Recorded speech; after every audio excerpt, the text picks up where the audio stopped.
السلام علیکم۔ آج کی ویڈیو میں ہم حضور جان عالم صلی اللہ علیہ وسلم کے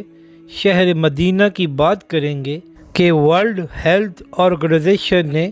کس طرح حضور جان عالم صلی اللہ علیہ وسلم کی برکات کو تسلیم کیا ہے اور شہر مدینہ کے بارے میں کیا کہا ہے۔ یہ تو آپ سب جانتے ہیں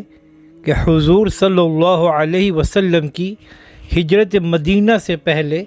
مدینہ منورہ کا نام یثرب تھا، جس کا مطلب ہے کہ بیماری۔ مگر جب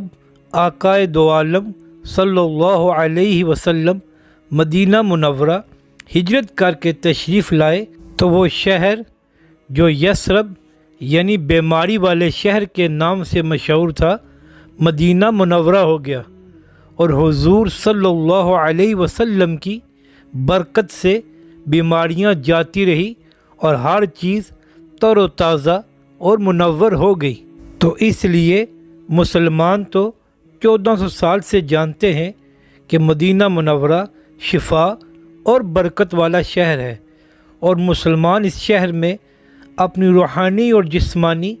بیماریاں لے کر آتے ہیں اور شفا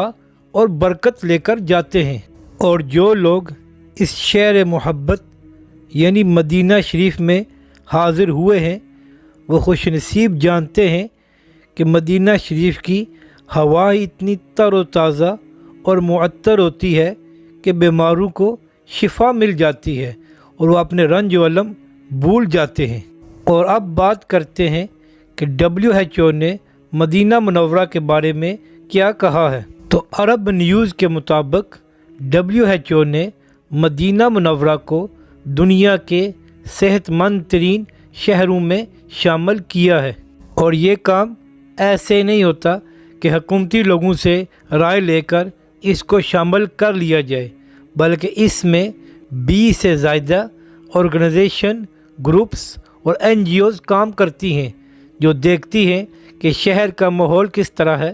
اس کی آب و ہوا کیسی ہے، وہاں کے لوگوں کی صحت کا معیار کیسا ہے، پھر جا کر وہ اس قسم کا فیصلہ کرتے ہیں۔ اور اس سب میں مدینہ منورہ کو